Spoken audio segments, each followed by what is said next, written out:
آج supreme court Pakistan میں دو cases تھے، اہم ترین کیسز جن کی سماعت ہوئی۔ ایک لاپتہ افراد کا کیس تھا اور دوسرا تاحیات نااہلی کا کیس تھا۔ آپ جانتے ہیں کہ تاحیات نااہلی کا کیس اس لیے اتنی ارجنٹلی لگایا گیا کیونکہ بتایا گیا کہ یہ مفاد عامہ کا کیس ہے اور لائنیں لگ جائیں گی لوگوں کی جو اس سے افیکٹڈ ہیں اور جن لوگوں کو اس میں ریلیف چاہیے۔ بہرحال آج دو ہیئرنگز ہوئی۔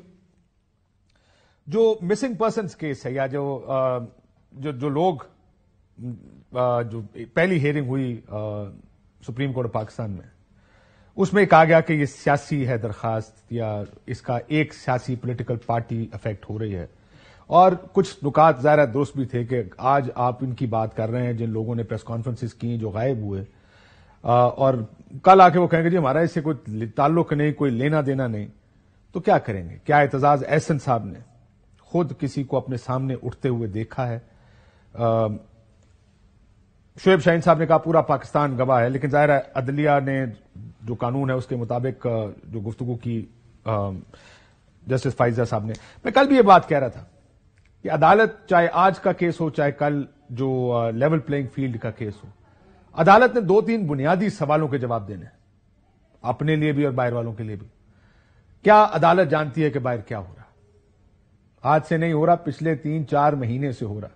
کیا وہ جانتے ہیں؟ اگر جانتے ہیں تو دوسرا فیصلہ انہیں یہ کرنا ہے کہ ٹھیک ہو رہا ہے یا غلط ہو رہا۔ اگر وہ یہ فیصلہ کرتے ہیں جو باہر ہو رہا ہے وہ غلط ہو رہا ہے، پھر انہیں یہ فیصلہ بھی کرنا ہے کہ اس کے بارے میں انہیں کرنا کیا۔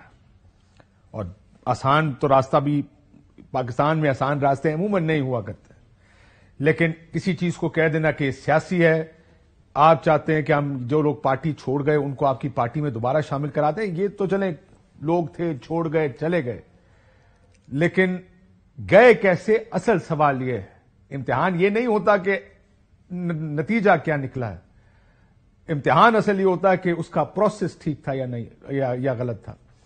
تو پروسیس تو ہم سارے جانتے ہیں، لوگ اٹھائے جاتے ہیں، اٹھائے بھی جاتے لیگلی ہیں، پھر وہ نہ تھانے میں ہوتے ہیں نہ عدالتوں میں، اور اس کے بعد کسی کی پریس کانفرنس یا کسی کا بیان آ جاتا ہے۔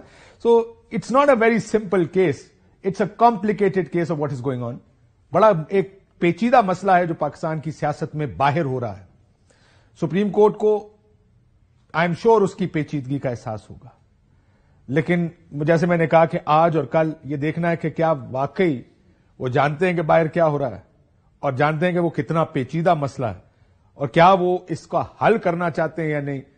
یہ فیصلہ ظاہر ہے عدلیہ نے اور سپریم کورٹ نے ہی کرنا ہے۔ بہرحال دوسری طرف تاحیات نااہلی، میرا تو ویو بڑا پرانا ہے اس چیز کے اوپر، انلیس کرپشن، میں کرپشن کے اوپر تو تاحیات نااہلی کے حق میں ہوں، لیکن ادروائز 5 سال جو بھی ٹرم اس کی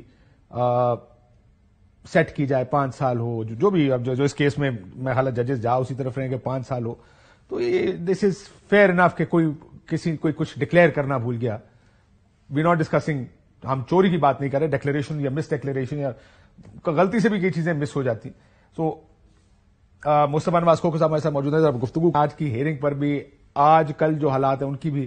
اجاز الحق صاحب ہمارے ساتھ موجود ہیں۔ اجاز صاحب بہت شکریہ آپ کا بھی، اور ہمارے ساتھ منیب فاروق صاحب بھی آئیں گے۔ اور آپ کو کوئی مشکل تو نہیں ہوئی کاغذات نامزدگی جمع کرانے میں؟ نہیں، اللہ کا شکر ہے کوئی نہیں۔ تو تجویز یا تائید کنندہ چکے لا گیا ہے؟ ابھی تک تو بچے ہوئے ہیں، اللہ خیر رکھی ہے۔